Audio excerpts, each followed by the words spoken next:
Bapak, Ibu, dan saudara-saudariku yang terkasih dalam Tuhan kita Yesus Kristus, salam sejahtera untuk kita semua. Berkat Allah yang Maha Kuasa senantiasa menyertai kita. Marilah kita mendengarkan dan merenungkan bacaan-bacaan kitab suci hari Minggu tanggal 3 April tahun 2022. Bacaan pertama dari kitab Yesaya pasal 43 ayat 16 sampai 21.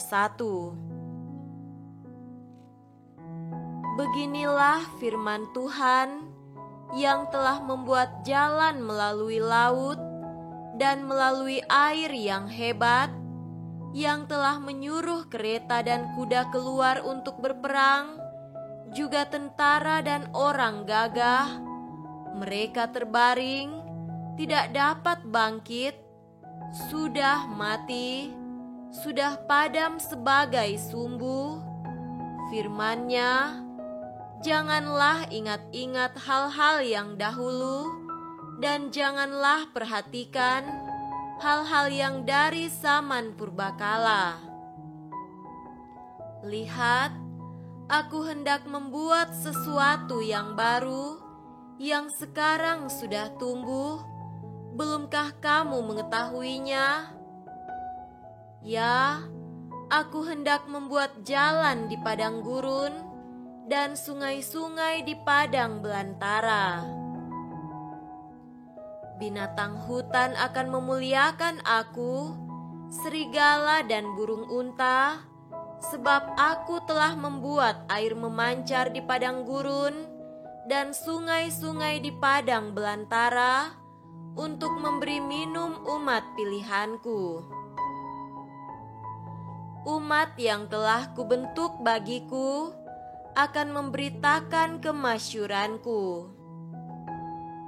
Demikianlah sabda Tuhan.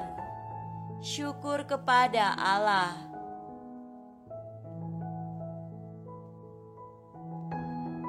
Bacaan kedua dari surat Rasul Paulus kepada jemaat di Filipi, pasal 3 ayat 8 sampai 14. Sekalipun aku juga ada alasan untuk menaruh percaya pada hal-hal lahiriah. Jika ada orang lain menyangka dapat menaruh percaya pada hal-hal lahiriah, aku lebih lagi. Disunat pada hari ke-8 dari bangsa Israel, dari suku Benyamin, orang Ibrani asli, tentang pendirian terhadap hukum Taurat. Aku orang Farisi, tentang kegiatan aku penganiaya jemaat. Tentang kebenaran dalam mentaati hukum Taurat aku tidak bercacat. Tetapi apa yang dahulu merupakan keuntungan bagiku, sekarang kuanggap rugi karena Kristus. Malahan segala sesuatu kuanggap rugi karena pengenalan akan Kristus Yesus Tuhanku lebih mulia daripada semuanya. Oleh karena Dialah, aku telah melepaskan semuanya itu dan menganggapnya sampah, supaya aku memperoleh Kristus dan berada dalam Dia bukan dengan kebenaranku sendiri karena mentaati hukum Taurat, melainkan dengan kebenaran karena kepercayaan kepada Kristus, yaitu kebenaran yang Allah anugerahkan berdasarkan kepercayaan. Yang ku kehendaki ialah mengenal Dia dan kuasa kebangkitannya dan persekutuan dalam penderitaannya, di mana aku menjadi serupa dengan Dia dalam kematiannya, supaya aku akhirnya beroleh kebangkitan dari antara orang mati. Bukan seolah-olah aku telah memperoleh hal ini atau telah sempurna, melainkan aku mengejarnya, kalau aku dapat juga menangkapnya, karena aku pun telah ditangkap oleh Kristus Yesus. Saudara-saudara, aku sendiri tidak menganggap bahwa aku telah menangkapnya, tetapi ini yang kulakukan, aku melupakan apa yang telah di belakangku dan mengarahkan diri kepada apa yang di hadapanku dan berlari-lari kepada tujuan untuk memperoleh hadiah, yaitu panggilan surgawi dari Allah dalam Kristus Yesus. Demikianlah sabda Tuhan. Syukur kepada Allah.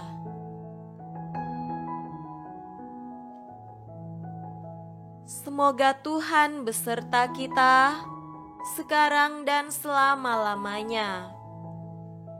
Inilah Injil suci menurut Yohanes. Dimuliakanlah Tuhan. Injil Yohanes pasal 8 ayat 1 sampai 11. Tetapi Yesus pergi ke Bukit Zaitun. Pagi-pagi benar, ia berada lagi di bait Allah, dan seluruh rakyat datang kepadanya. Ia duduk dan mengajar mereka. Maka ahli-ahli Taurat dan orang-orang Farisi membawa kepadanya seorang perempuan yang kedapatan berbuat zina.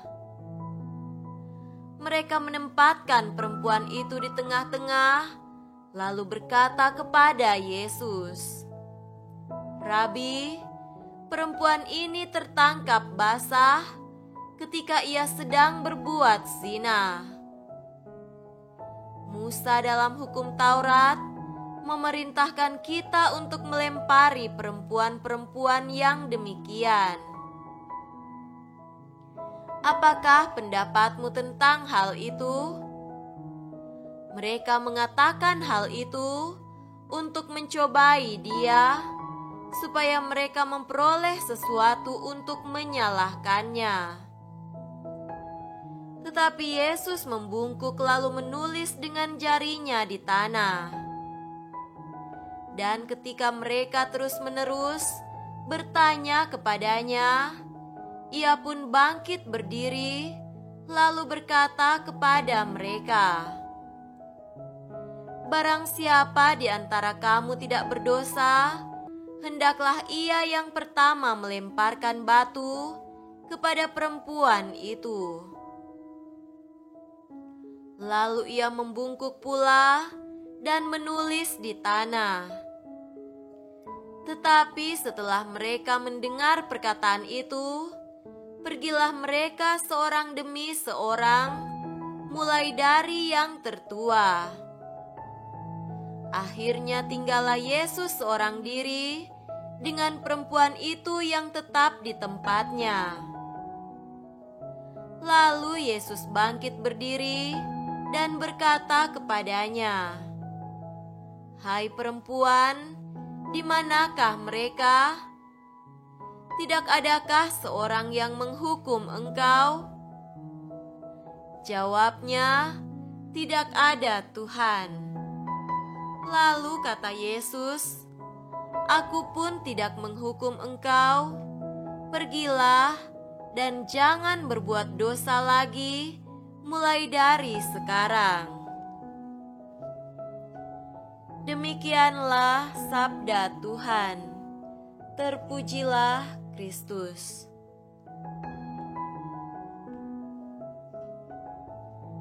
Saudara-saudariku yang terkasih dalam Tuhan kita Yesus Kristus, tema renungan kita pada hari ini adalah pengampunan dan pembaharuan diri.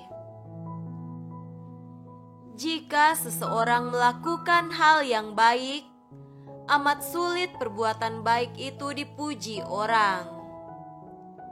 Para seteru atau para lawan, termasuk mereka yang tak menyukai kita, malah akan menentangnya atau memberi arti negatif, bahkan mencari kesalahan apa saja dari perbuatan baik itu. Hanya orang-orang berhikmah yang mampu menghargai, memuji dan bersyukur, termasuk mereka yang dekat dengan kita, keluarga kita. Saudaraku terkasih, para ahli Taurat dan orang Farisi tidak memiliki belas kasihan terhadap si wanita pendosa. Lebih dari itu, mereka juga mencoba memakai momen tersebut untuk mencari kesalahan Yesus di tengah warta kebaikan yang ditampilkan Yesus dalam hidup, karya dan pelayanannya.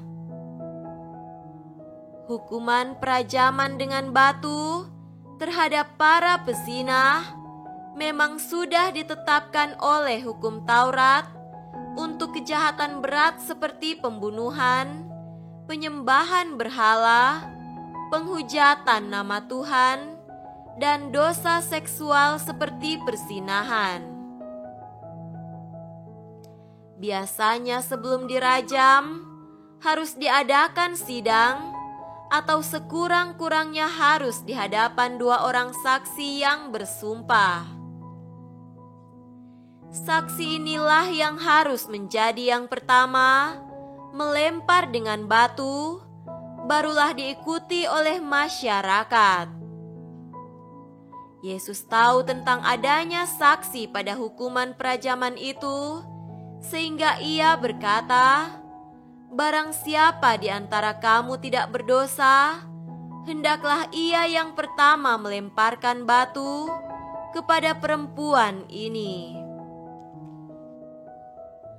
Bahwa tak ada satupun dari mereka yang melempar dengan batu, itu menyiratkan adanya kesadaran bahwa ternyata mereka sendiri adalah pendosa.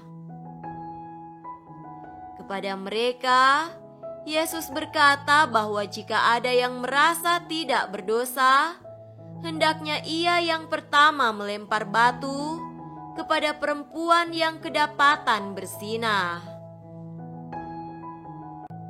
Tepatlah apa yang dikatakan Yesus, agar tidak melihat selumbar dalam diri orang lain, tetapi balok dalam mata sendiri tidak dilihat. Sebenarnya kesadaran akan dosa mestinya mengarah pada pertobatan dan sikap benar terhadap kekurangan dan kedosaan sesama.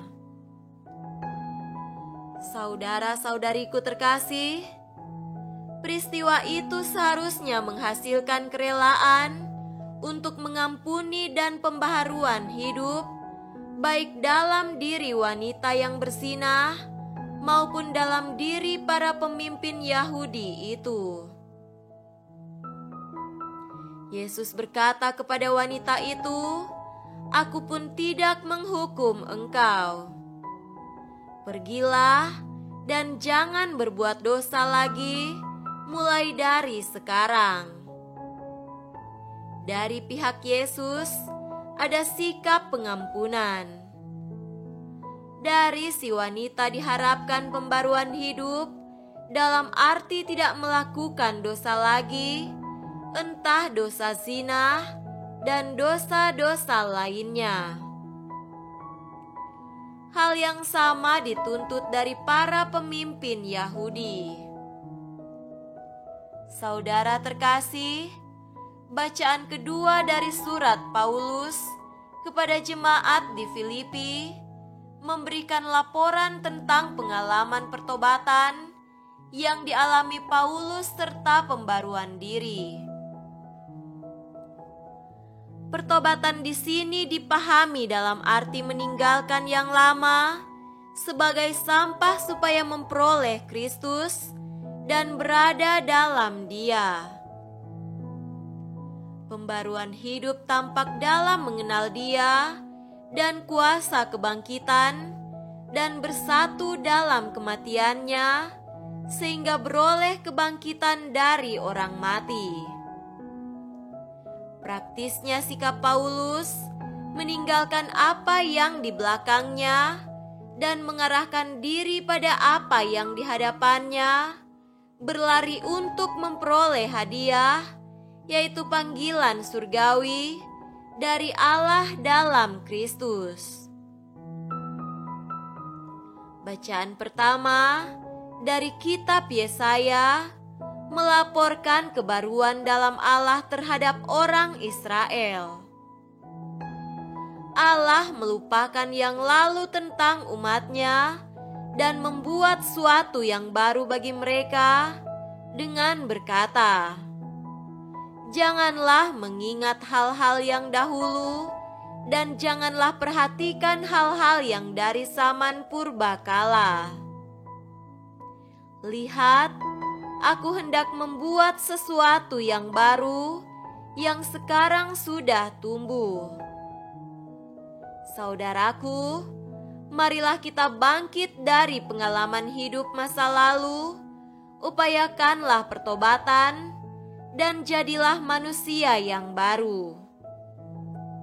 Tak ada salahnya kita menjalankannya, karena hal yang terbaik dalam diri kita akan kita peroleh dari proses pembaruan diri kita sendiri. Semoga demikian.